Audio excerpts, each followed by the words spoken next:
किसानों के आंदोलन में सिंघू बॉर्डर के साथ ही टिकरी बॉर्डर की भी खासी चर्चा है। टिकरी बॉर्डर में भी बड़ी संख्या में पंजाब, हरियाणा और तमाम राज्यों से किसान आकर डटे हुए हैं। कल सुप्रीम कोर्ट ने जिस कमेटी को बनाने का फैसला दिया है और उसमें 4 लोगों के नाम दिए हैं, उसको लेकर किसान यूनियनों के नेताओं का ये कहना है कि ये चारों लोग पूर्व में पहले कृषि कानूनों का समर्थन कर चुके हैं। इसको लेकर हमारे साथ पंजाब में के किसान यूनियन के और टिकरी बॉर्डर पर भी किसान आंदोलन की अगुवाई कर रहे किसान नेता मौजूद हैं। मैं उनसे जानना चाहूँगा कि ये जो कमेटी बनाने का फैसला है सुप्रीम कोर्ट का, इसके बारे में आपका क्या कहना है? देखो, भारत सरकार ने पहला बड़ा जोर लाया कि कमेटी बना दिए, आप लोग आ जाए, उसमें शामिल हो जाए। आपने बिल्कुल नकार दिया था, रद्द कर दिया था कि हम कमेटी नहीं बनाएंगे, कमेटी के चक्करों में नहीं फंसेंगे। हम सरकार चाहती है कि इन्हों कमेटी के चक्कर में फंसा दिए, आंदोलन वापस ले लेंगे। आप जब ना मने तो सुप्रीम कोर्ट में चली गई भारत सरकार ने ही जी रेट पटिशन है उत्थे जाकर डाली है सुप्रीम कोर्ट में। सुप्रीम कोर्ट ने फैसला दे दिया। पहला तो कुछ तो साढ़े पक्ष में है जिन्हों असी प्राप्ति गिनते हैं कि उन्होंने होल्ड करी। जब होल्ड किया तो इस करके किया ना, कानून गलत बने हुए हैं। तो दूसरी बात जो कमेटी का है, कमेटी की बात नूं बिल्कुल असी रद्द करते हैं, सिद्धांतक तौर पर ही रद्द करते हैं। इस चक्करों में हम नहीं फंसना चाहते। दूसरी बात, जो नुमाइंदे हैं उस कमेटी के 4, एक तो प्रधानमंत्री का सलाहकार है, 2 अर्थशास्त्री है इस सरकार के, तीसरा जड़ा भुपिंदर सिंह मान है वो पंजाब से निखड़ा हुआ बंदा, उसको कोई बुलाना नहीं चाहता, क्योंकि 1984 में जब भारतीय किसान यूनियन बनी थी उसके प्रेसिडेंट थे। उसके बाद वो राज्यसभा के मेंबर बन गए थे, तो लोग उसको नकार दिया कि हमें लीडर नहीं चाहते, ठीक नहीं है, बकाऊ माल है। उसके बाद जड़े 4 नुमाइंदे हैं, ये 3 कानूनों को तुसी देखो, अंग्रेजी के अखबारों में देखो, हिंदी के अखबारों में देखो, पंजाबी के अखबारों में देखो, बड़े बड़े आर्टिकल छपे हैं कि ये कानून किन्ने किसान पक्षी है, किसानों को किमें तरक्की से राह पर लेके जाएंगे। पर जो 4 नुमाइंदे वकालत करते हैं कि तरक्की में राहों पर 3 कानून लेके जाएंगे, हम उनके पास क्यों जाइए? बिल्कुल नहीं जाएंगे, रद्द करिए। जी हाँ, तो मैंने इससे पहले जब मैं सिंघू बॉर्डर पर था वहाँ पर भी मैंने किसान नेताओं से बात की और उनका ये कहना है कि ये चारों लोग जो इस कमेटी में हैं वो कृषि कानूनों का समर्थन कर चुके हैं, ऐसे में वो लोग कमेटी के सामने नहीं जाएंगे। तो ये जो पूरा मसला है, इसका हल किसान यूनियन का, संयुक्त किसान मोर्चा का साफ कहना है कि भारत सरकार और किसानों के बीच में होगा और उन्हें सुप्रीम कोर्ट की दखलंदाजी भी इसमें स्वीकार्य नहीं है। ऐसे हालात में कैसे इस मसले का हल निकल सकता है, बताइए। देखो, भारत सरकार पार्लियामेंट को इजलास बुलाकर इन 3 कानूनों को रद्द करे, हल निकल जाएगा, आप घर चले जाएंगे। अब तो अमेंडमेंट चाहती है, समझाना चाहती है, कमेटियों में हमको फंसाना चाहती है, जहाँ कानून के बीच में उलझाना चाहती है। बिल्कुल नहीं, ये हम चेतन हैं, इसको अच्छी तरह जानते हैं कि सरकार की जी नीति है उसमें खोट है। इस कर आंदोलन पर ही टेक रखते हैं। पूरा भरोसा है लोगों पर भी, लोगों का आपके पर भी भरोसा है।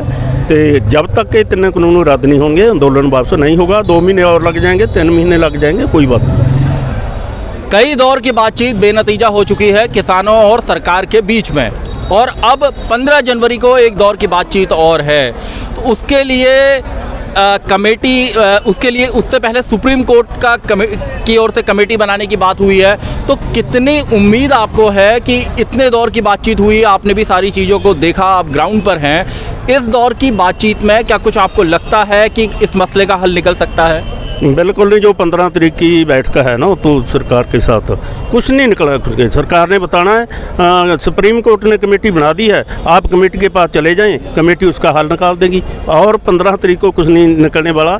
सिर्फ इसलिए जाते हैं कि लोगों को ये ना लगे कि किसान जथेबंदियों का वतीरा अड़ी वाला, सरकार तो बता रही है तो उसको जवाब दे दिया, इस कर जा रहे हैं। बिल्कुल नहीं, कुछ नहीं निकले। जी, एक सवाल जो पूरे सोशल मीडिया पर किसान आंदोलन शुरू होने के बाद छाया रहा, किसानों का आंदोलन है और ऐसा आंदोलन जिसमें लोगों को खाना खिलाया जा रहा है, चाय नाश्ता, उसमें तमाम तरह के इंतज़ाम है। और ऐसे में जब बड़े नेता इस बात को कहते हैं कि इस आंदोलन में विदेशी ताकतों की एंट्री है, इस आंदोलन में चीन और पाकिस्तान की एंट्री है, तो उसको लेकर निश्चित रूप से सोशल मीडिया पर बहुत सारा गुस्सा, बहुत सारा रोष लोगों ने जाहिर किया। तो आपको क्या लगता है कि इस तरह के जो इल्ज़ामात लगाए गए उसके पीछे क्या मंशा हो सकती है? जबकि आंदोलन में जो फंडिंग की बात कही जाती है, लोग खुद, मैंने कई लोगों से बात की, उन्होंने कहा कि भाई हमारे तो गाँव से, घरों से हम लोग अपना पैसा इकट्ठा करके लोगों के लिए लंगर लगा रहे हैं। जब ये विदेशी ताकतों वाली बात कही जाती है या कहीं से फंडिंग की बात कही जाती है, तो क्या मंशा हो सकती है इसके पीछे? देखो, आपने पहले ही बता दिया कि सरकार की नीति में खोट है। वो इनको आतंकवादी, खालिस्तानी, नक्सली बहुत कुछ कह रही है। ये हाथकंडे ना पहले दिन से ही बरत रही है। वो हाथकंडा इसलिए बरत रही है कि अंदोलन शांतिपूर्ण चल रहा है, इसको ली पर किमें लथा जाए, वो इसका प्रचार कर रही है ताकि लोग डर जान कि वो खालिस्तानी आ गए, वो आतंकवादी आ गए, वो नक्सली आ गए। देखो, पाकिस्तान को तो 24 घंटे बन रही है सरकार। जब मोदी सरकार बनी है, पाकिस्तान को तो बैठा है। पूरा शांति पीसफुल रह के असं आंदोलन चला रहे हैं, तो और चलेगा जी। अब जो 15 जनवरी की जो बातचीत है, जैसा आपने भी कहा कि किसान यूनियनों के नेताओं को बहुत ज़्यादा भरोसा नहीं है कि इस बातचीत का कोई नतीजा निकलेगा, क्योंकि इससे पहले कई दौर की बातचीत बेनतीजा हो चुकी है। अब जो सोशल मीडिया पर चर्चा है, और अब तो सोशल मीडिया पर जो चीज़ आती है वो दुनिया में फैल जाती है, और ये आंदोलन भी दुनिया में फैल चुका है। 26 जनवरी की जो किसान ट्रैक्टर परेड है, उसको लेकर बड़ी चर्चा, बड़ी ज़ोर शोर की तैयारियां। हरियाणा से मैंने खबरें पढ़ी हैं कि हर गांव से वहां पर ट्रैक्टरों को लाया जाएगा, पंजाब से भी और पूरे देश भर से लोग आ रहे हैं। तो किस तरह की तैयारी आपकी यूनियनों की ओर से पंजाब के अंदर हो रही है? देखो, 26 जनवरी को लेकर जो आपने पहला ही बताया कि पीसफुल रहकर आंदोलन चला रहे हैं, 26 जनवरी को भी पीसफुल रहकर परेड करेंगे।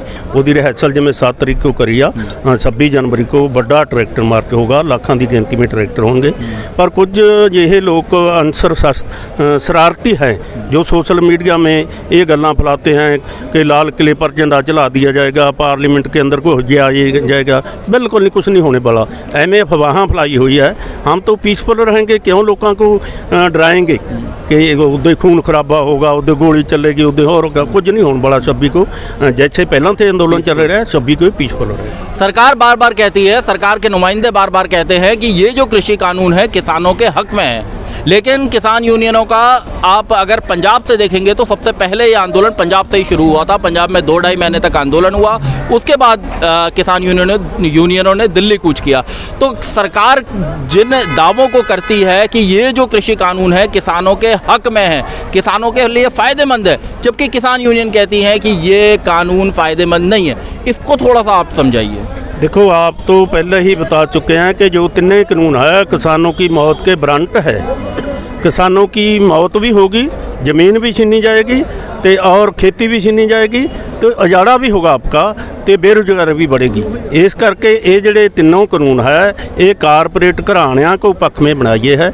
अडानी और अबानी को खेती को सौंपना चाहते हैं। हम लोग इन्हें स्वीकार नहीं कर सकते, कभी भी स्वीकार नहीं करेंगे। जब भी यह कानून बनेगा तो उसका डट के विरोध किया जाएगा।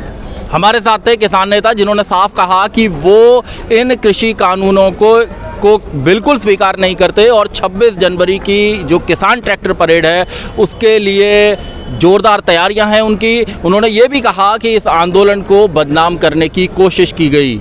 इस सब के बीच में किसान यूनियनों का सिंगू बॉर्डर पर, टिकरी बॉर्डर पर धरना लगातार जारी है, और 15 जनवरी की बातचीत पर भी सभी की नज़रें टिकी हुई हैं। सत्य हिंदी का ऐप डाउनलोड करें गूगल प्ले स्टोर पर।